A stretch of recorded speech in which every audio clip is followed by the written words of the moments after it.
A gente está no grupo de estudo sobre Lei Geral de Proteção de Dados, hoje, dia 16, às 9h28.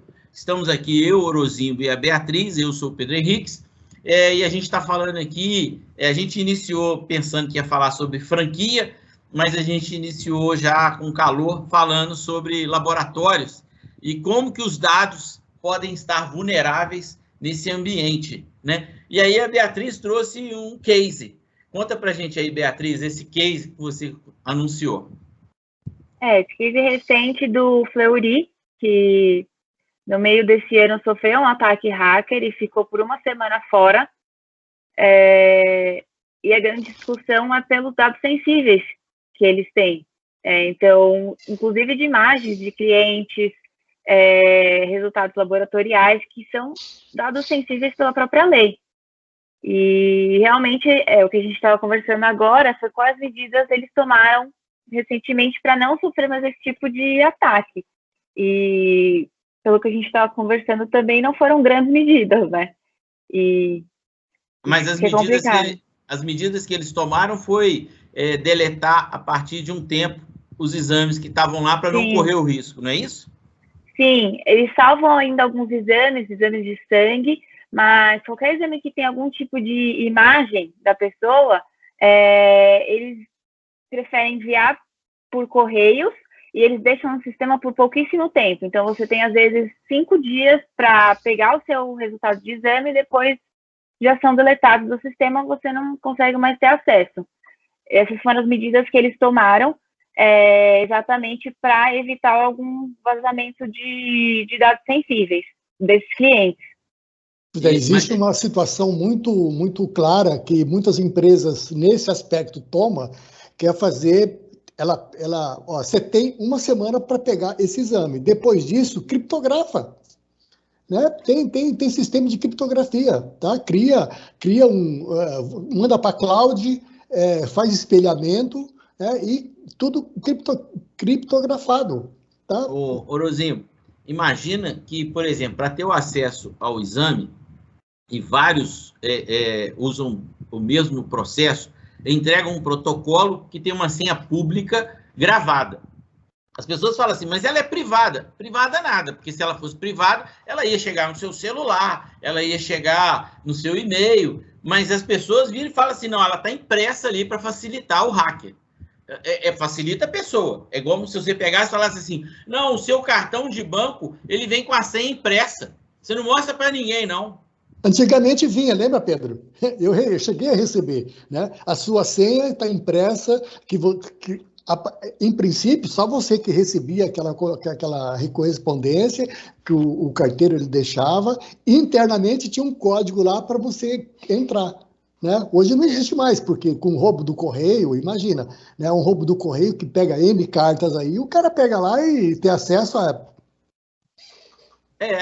E aí, essa é uma condição assim, que a gente precisa de tratar. E aí, na hora que você colocou aí do laboratório, ele para de prestar um serviço, que é de ter uma biblioteca da pessoa, isso é um serviço que ele poderia continuar, né, provendo para criar fidelidade. Então, a questão de marketing foi corrompida pelo jurídico, que tomou uma decisão de apagar, mas por 5 dias eles estão vulneráveis. E não tomou a decisão de corrigir o problema. Porque o certo seria corrigir o problema. Virar e falar o seguinte, olha, todo mundo agora tem o WhatsApp. Isso é um fato. Eu vou lá e coloco o celular. Eu vou mandar a senha para o seu WhatsApp.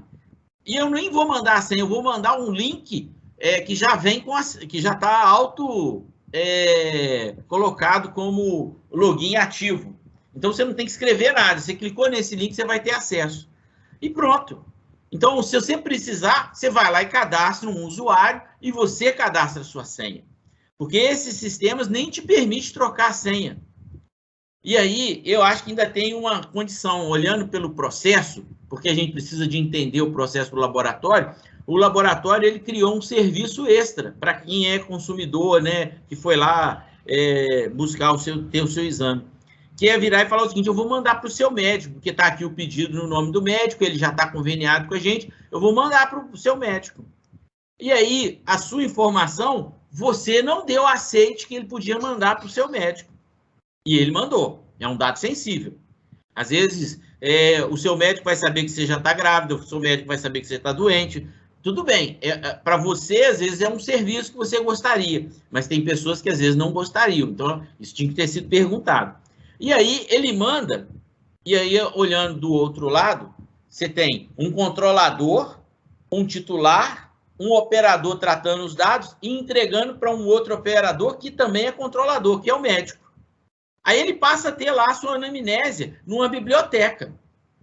E ele tem só uma secretária, que ele compartilha com ela numa rede workgroup, e às vezes você nem sabe quando ele que recebe o e-mail, porque ele provavelmente não tem um e-mail próprio, ele tem um e-mail genérico. Então, quer dizer, essa condição ela começa a crescer, porque o médico que tem uma preocupação ética de manter os dados privados, e isso faz parte do código de ética do médico, ele é quase como um sacerdote, igual o jurídico também tem isso, né? Você é um sacerdote, né? Se eu falar confidenciabilidade. Hein? Confidenciabilidade. Sim, porque é a questão, a gente brinca, pelo menos assim, eu gosto de brincar com esse negócio da igreja, porque a igreja que é o grande fomentador da nossa sociedade corporativa. Porque a igreja que está lá nos primórdios, ensinando para a gente que criaram um financeiro, o dízimo, e como é que funcionam as questões. E onde eles escutavam os clientes através da confissão. E garantiam que haveria ali um sigilo, né? Então, é um sacerdócio. Profissões como o direito e o médico, isso está muito claro, né? Você não pode quebrar a confiança e contar para os outros. Mas a secretária, qual que é o código de ética da secretária? Às vezes ela não tem nenhuma graduação, ela não é uma secretária graduada secretária, ela é simplesmente uma pessoa que ele contratou e colocou ali para tratar os dados dele, porque ele não quer mexer no computador, porque ele não sabe. Olha o problema. Viu, Pedro? Eu estava numa outra discussão com outros colegas um dia desses, surgiu, a gente discutindo algumas coisas, surgiu uma outra situação. Mesmo com toda essa situação de você ter que preservar uma ética, você ter que atender a certas situações bem rígidas, existe o titular de um lado, o controlador, uma clínica, por exemplo, um operador, para onde ele passa, por exemplo, a clínica não faz raio-x, então ele tem que passar os dados para uma empresa, operador, que faz raio-x.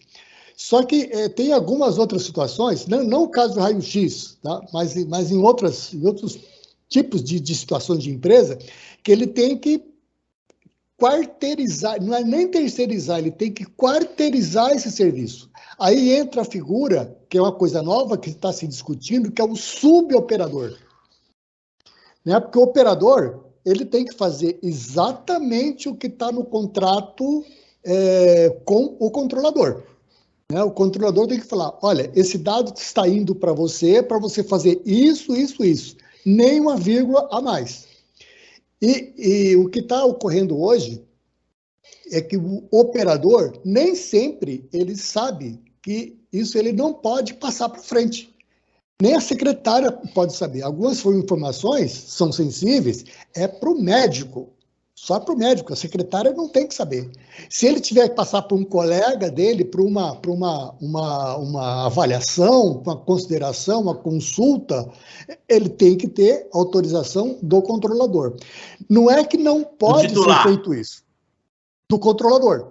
O controlador, digamos que seja a clínica. Né? Então, não é que não pode fazer isso. Pode, você pode terceirizar, quarteirizar. Aí entra o jurídico. Que aí, quando estabelecer essa relação de confiança, essa relação de trabalho, os dois têm que estar bem ajustado isso. O operador fala, alguns processos internos eu preciso de enviar para outros especialistas, eu consultar com outros especialistas, né? Então, é quarteirizar. Então, o controlador, ele precisa saber o operador ele precisa saber quais as dimensões dele, em qual quadradinho ele está. Por quê? Pela própria lei, isso fica bem claro que as penalidades, quando ocorre formatado, induzido pelo operador, é de comum acordo. O controlador fala, tá, mas eu não sabia que ele ia fazer isso. Amigo, o jurídico existe para isso. Um bom contrato ia prever isso. Não, e na realidade você falou um negócio, que a gente começa a sair da parte muito técnica e da parte só administrativa. Se os processos não estiverem claros, ninguém consegue fazer lei geral de proteção de dados com compliance. Porque a primeira regra é falar o seguinte, olha, se o processo eu tenho ele fim a fim, né, aonde que eu adquiri, aonde que eu entreguei para o titular, né, o que eu adquiri do titular e quando eu entreguei, o que aconteceu nesse prazo aqui, no meio do caminho eu improvisei, eu não podia fazer, isso não pode acontecer. Perde a transparência, perde a confiança. Então, eu tenho que desenhar a linha do tempo e falar o seguinte, olha, acontece isso, acontece isso, acontece isso e acontece isso. Fluxo de dados. Fluxo de dados. Na hora que eu defini isso, eu defini a responsabilidade em cada um dos pontos e posso fazer o contrato colocando isso tudo. É por isso, Pedro, que quando eu faço, por exemplo, a adequação numa empresa, eu faço o processo departamento a departamento. Né? Porque aquele dado, por exemplo, uma clínica, eu estou falando de clínica, a RH é da clínica, o dado dela, de repente, não tem nada a ver com os dados que chegam lá no atendimento. De repente, esses dados são outros em relação ao que vai para o médico. Os dados são outros que vai em relação ao marketing, a vendas. Né? Então, cada pessoa especialista de cada departamento é o que vai falar para a gente quando que você recebe, quando que da coleta, passar por todo o fluxo de dados, até a eliminação, até o descarte desse dado. Né? Então, a gente faz todo um model canvas pelo marketing, pelo atendimento, pelo RH, no caso de logística, porque tem aqui em Curitiba, por exemplo, tem uma empresa, inclusive de área de saúde, que ela manda os exames quando a pessoa quer. Ela não quer online, ela quer físico, vai pelo motoboy.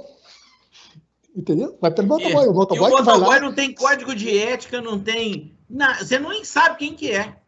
Na realidade, se você vai ter um serviço de motoboy, o certo é você falar o seguinte, olha, eu vou ter uma fidelidade com essa empresa aqui, e essa empresa tem que é a empresa de motoboy, e essa empresa tem um contrato comigo, porque os caras que são motoboy, eles precisam de ter alguma certificação de treinamento.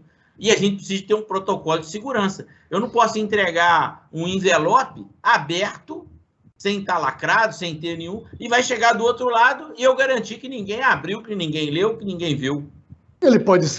Ele sofreu um acidente, ele pode ser roubado, ele pode sumir, ele pode passar esses dados para frente. Então, realmente é muito complicado, cara. Aí, acho que a gente fez um negócio bem legal hoje, porque essa discussão, e às vezes, cada discussão que a gente tem, você precisa de ter uma luz que acende. Porque até então, todas as vezes que eu vou discutir com um cliente sobre Lei Geral de Proteção de Dados, aí tem colegas meus que já estão muito preocupados em precificar, colocar o valor da hora técnica. Eu falei assim, olha, essa é a última discussão que eu tenho, porque às vezes o cara do outro lado não está entendendo o tamanho de valor que aquele processo tem. Então, aí hoje, quando a gente começa a falar de processo, ele é antes do mapa de risco. Se a gente desenhar o processo, o mapa de risco vai ser automaticamente colocado na sequência. Mas desenhar o processo significa que é uma linguagem que qualquer usuário, eu, você, ou uma pessoa que não tem nada a ver com TI ou com jurídico, vai entender. E a gente precisa de criar vocabulário que facilite essa discussão. Porque se a gente caminhar nessa direção e falar o seguinte, olha, antes de qualquer coisa, você não pode mais ter improviso na sua linha de fluxo de dados, no seu tratamento de dados do que acontece. Seja você um metalúrgico, seja você uma clínica, seja você um médico, um jurista, ou um administrador de empresa, ou um prestador de serviço do condomínio. Quer dizer, todo mundo precisa de entender certinho e conseguir desenhar o fluxo lá e falar o seguinte, olha, ali eu tenho um lugar que vai ter uma caveirinha de tanto perigoso que é. Aí eu vou ter que tratar com muito mais cuidado. Mas no restante eu posso simplesmente ter um código de aceite, ter um ambiente mais relaxado. E aí eu lembrei de uma questão, porque assim, eu não sou especialista no banco de dados, mas se eu vou segmentar, eu não posso dar acesso a uma ficha que, por exemplo, no financeiro tem que estar cuidando de contas a pagar e contas a receber, então ele só pode olhar a qualificação do cidadão e se ele pagou, ou ele tem a receber ou a pagar para aquele CPF ou CNPJ. Aí tem lá uma parte que tenha dados sensíveis que, por exemplo, vai estar cuidando de habilitação, renovação de habilitação, ou vai fazer exame, alguma coisa. E esses dados, só o cara técnico para tratar aqueles dados tem acesso àquela parte do banco de dados. Então, até se eu abrir o banco de dados, eu não vou ter acesso àquela tabela, porque ela não chega para mim. Então, ela é uma mesma ficha. Tem o cliente lá, o titular de dados, ela tem a mesma ficha, mas ela está toda segmentada a ponto de cada nicho ter acesso à qualificação do cliente e aquilo que é importante, que o cara é técnico. Se for secretária, no máximo ela pode saber o telefone do cara para confirmar se ele vem ou não. A anamnese, ele não pode ter acesso. Aos dados clínicos, ele não deveria ter acesso. E, às vezes, isso hoje passa batido, né? Se você tem... Desculpa, Beatriz, você ia falar? Não, sim, na prática, apesar da gente achar, às vezes, até que isso é muito fácil de entender e de pensar, na prática, diversas empresas grandes permitem acesso do funcionário às mais diversas informações, o que tanto facilita uma invasão, como dificulta saber por qual porta que um hacker pode ter entrado, porque simplesmente todo mundo da empresa tem acesso a esses dados, mesmo que desnecessários para a função deles. Tem uma empresa que eu já participei, que é a Fiat. Eu não atendi ela exatamente, mas eu atendi uma empresa terceirizada, e uma das regras de compliance é que o computador que tinha acesso ao banco de dados, ele era meio que travado. O cara não podia nem acessar a internet, porque se ele acessasse a internet com aquele computador e fosse em algum site que não estava homologado, não tinha uma trava, mas registrava isso lá na auditoria e o cara recebia uma notificação na sequência. Então, ele falava assim, olha, você acessou um site indevido, por conta disso você perdeu o ponto e está colocado aqui na sua ficha. Porque a auditoria garante o seguinte, mas eu só vi isso na empresa, eu acho que essas grandes corporações, igual a Ford, a Fiat, eu acho que tem um nível de compliance muito alto, teve isso. Você permitiu o acesso. Até agora, por exemplo, assim, eu não sei se vocês conhecem, o Mercado Livre de Energia precisa de dar acesso ao relógio que está dentro da empresa. Aí eu atendi uma empresa que ela fazia agulha.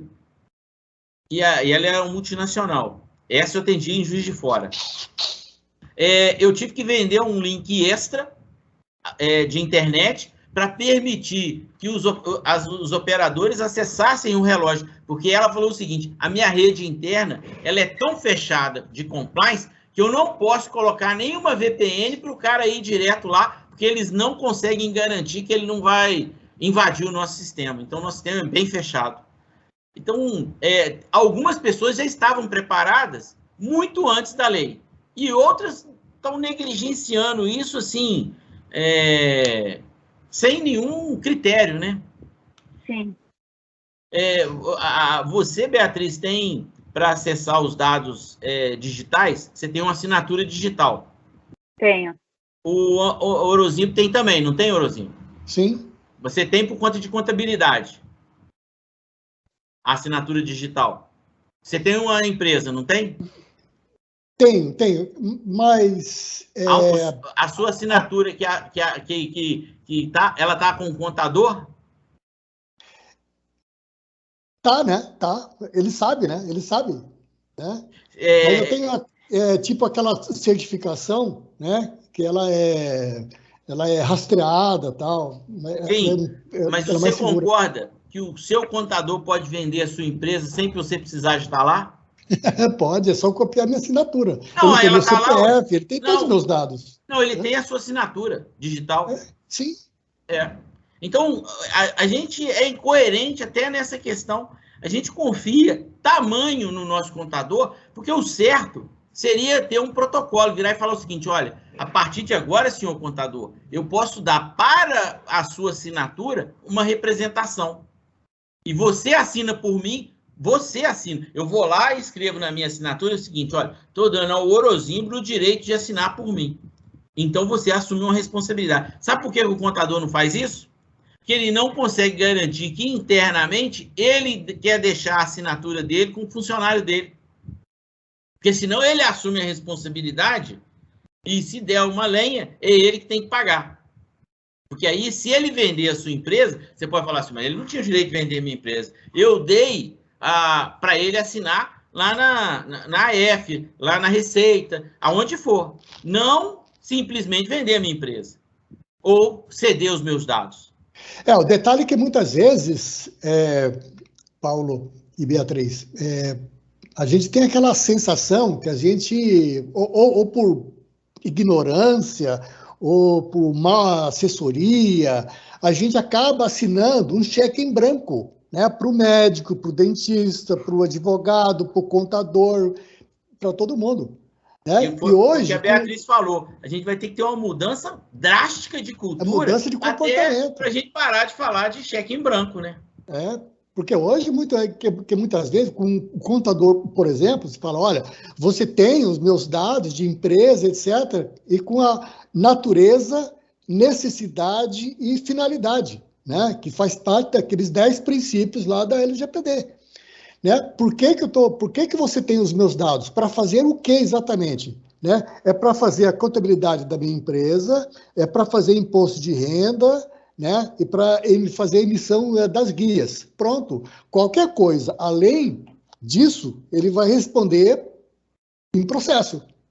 Né? Eu posso abrir, se ele usar para fazer marketing, ele pega meus dados para fazer marketing. Ô, meu caro, você não estava autorizado. Orozinho, ele pode usar a sua assinatura sem você estar lá presencial, porque você entregou o cartão. Então, não é ele que está assinando, não. Ele vai falar assim, olha, quem assinou foi você. Como é que... Quem que criou um protocolo que mandou sua assinatura para ele? Não teve nem esse protocolo. Então, às vezes a gente está falando de marketing, mas muito antes do marketing, ele está lá com a sua assinatura digital e ele pode assinar o cheque em branco por você. Como se fosse você, né? Ele não está fazendo... Ele representando você. Ele pega a sua assinatura e fala assim, olha, quem vai assinar agora é o Orozinho. Põe a assinatura lá, dá a senha. Provavelmente ele tem a senha e você não tem da sua assinatura. Eu creio que a forma dele colocar essa assinatura num outro documento e a forma que eu tenho, porque eu tenho que passar por alguns protocolos, né, para colocar a minha senha num documento, coisa que esse protocolo ele não tem. Tá? Porque não sei. Você, quando assinou o contrato social da sua empresa, você que assinou ou ele que assinou? Eu que assinei. O contrato social é meu. Não, é digital. É digital. Porque na minha empresa, agora, por exemplo, eu entrei numa sociedade, estou falando isso porque eu estou com essa preocupação, e aí eu já estive conversando com o meu contador sobre isso. A gente abriu uma empresa para controlar um hotel, aí quem abriu é uma outra contabilidade. Aí eu liguei para o meu contador pessoal e falei o seguinte, olha, eu preciso que você assine para mim o contrato social lá na Receita. Aí ele foi lá e assinou. Aí eu recebi a notificação porque ele me mandou. Ó, agora está faltando os outros 2 sócios assinarem. Aí eu liguei para o sócio, eu falei assim, eu vou ligar para o meu contador para ele assinar para mim. Que a assinatura está lá com ele. Então, eu não estou com a minha assinatura. Foi uma opção sua, né? Foi uma opção sua de passar para ele. Né?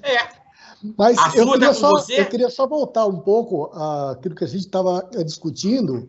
Um caso que aconteceu, por exemplo, com a Renner, né, que isso também foi discutido nos grupos. Né, é uma outra questão muito interessante que a LGPD levantou, já existia antes, mas a LGPD só colocou mais gás nisso, que é a gestão de risco. Né? Toda vez que acontece, a LGPD já trata disso, em algum capítulo lá, algum artigo já trata disso, que você tem que comunicar a NPD. Né? O encarregado de dados tem até 48 horas ou 72 horas, alguma coisa assim, é um prazo, inclusive, mais rígido do que a GDPR europeia, mas, além de você comunicar para a NPD, que é um processo interno, tá? Tem um processo, tem um aspecto externo. Tá? De repente, a loja está fechada, você não consegue comprar, você não consegue pagar, o site tá bloqueado, está um aviso lá. E o que está acontecendo? Né? As pessoas falam, né? E geralmente não falam bem. O pessoal que é da área já rapidinho fala, foi invadido. Né? A gente, quando o pessoal falou da Renner, entrou no site lá, foi invadido. Tranquilo. Aí está a questão da empresa responder isso para o público rapidinho. Né? Ser transparente, porque é uma dos fatores fundamentais da LGPD, de tratamento de dados, é a transparência, interno e externo. Né? Então, olha, aconteceu isso, estamos tomando as providências, né? e criar meios, criar canais de entendimento, canais de comunicação com o público, não isolar os seus clientes, falar, quando a gente voltar, a gente fala com você. Cliente é cliente, amigo. Independente se sua empresa está fechada ou não, temporariamente, ele continua sendo seu cliente, porque você quer que o seu cliente volte depois. Né? Aí está a questão da reputação da empresa, também por esse aspecto, né? Esse aspecto de comunicação.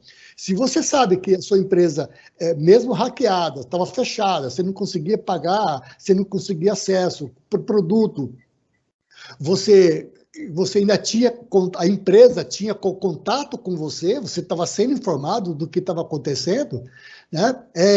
Existe aquele fator de confiança. A empresa não pode isolar você.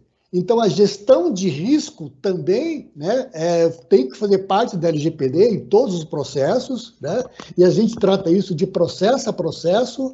Né, por exemplo, se o seu banco de dados de currículos, né, de colaboradores, por exemplo, detonar, por algum motivo, o que acontece? Né? Seus colaboradores têm que, de repente, ser informado que houve uma violação, que aconteceu isso, aquilo.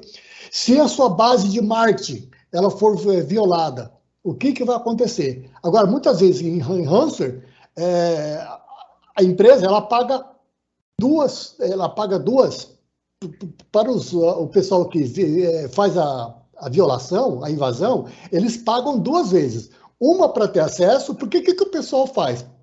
Paulo e Beatriz.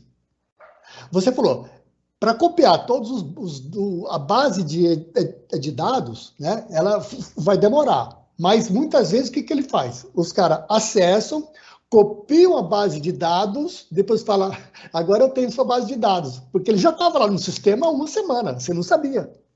Né? Então ele copia a sua base de dados e fala, eu tenho sua base de dados, tá? E você tem que me pagar aí $1 milhão para você ter acesso. Aí o cara fala, bom, tá, para eu ter acesso, tá aqui, $1 milhão. Agora fala, agora eu quero outro $1 milhão para não divulgar os dados. Entendeu? Não, mas isso os dados... acontecendo. Pessoal, isso está acontecendo. Tá? Eu escutei aqui na minha região que o industrial ele tem muito caixa 2, né, tem muito fluxo de caixa não oficial, e alguns estão pagando porque eles se sentem então ameaçados, ele está devendo tanto que ele paga para não correr o risco. Mas a chance do cara tirar um dado da empresa dele é zero. É zero. O ransomware, isso é um robô que espalha. O cara, ele recebe dinheiro e devolve a chave pelo mesmo robô. Não tem ninguém lá, porque senão era uma administração muito doida. Então, não existe isso. Mas, olha só, a gente já... são 9h58, normalmente a gente vai até as 10 horas, né? Então, eu acho que hoje foi muito legal. A gente falou de laboratório, a gente falou de uma questão que criou a questão do processo, como primeira ação num discurso, né, de prospecção. Acho que isso vale tanto para o jurídico quanto para a TI, vai envolver depois cada um no seu segmento, mas esse primeiro discurso, ele é sem parte técnica, né? Então, ele funciona de forma mais legal. Então, acho que a gente evoluiu muito hoje. Hoje eu vou sair daqui com um conhecimento e uma argumentação melhorada, né? E a gente acabou discutindo questões que levaram até uma parte à frente que é quando chega lá no médico, e o médico que também tem um controle, ele também precisa de olhar para a secretária dele, que às vezes ele contrata ela de outro protocolo, e ela tem que ter os mesmos códigos de ética que o cara tem quando ele ganhou o CRM, né? O direito de medicar, né? De clinicar, né? De ser um clínico ou de ser um especialista, né? O CRM. E às vezes ele transfere isso sem muito critério para a secretária, que vai ter acesso aos mesmos dados que ele tem, e aí cria um problema maluco, né? Com relação à Lei Geral de Proteção de Dados. Eu estou hoje saindo bem feliz do nosso grupo, e acho que eu vou conseguir fazer uma redação boa, que eu vou fazer uma ata disso e publicar, tá bem? E é claro que antes de fazer isso, eu vou mandar para vocês, se vocês estiverem de acordo, ou se vocês acharem que já está de acordo, eu já diminuo essa minha necessidade de fazer isso. Se Tranquilo. Pode ir também? De acordo, sim. Tranquilo, tranquilo. Então tá certo. Então, são 10 horas. Obrigado, Beatriz. Obrigado, Orozino. Agradeço. Foi muito legal o debate hoje. Rico. Achei que ele foi muito rico. Obrigado. Pode. Esperamos vê-la novamente, Beatriz. Sim. Sim, com certeza. Muito obrigada por me receberem. Seja e bem-vinda. na semana que vem. Obrigada. Legal. Tchau. Tchau. Bom dia. Bom dia.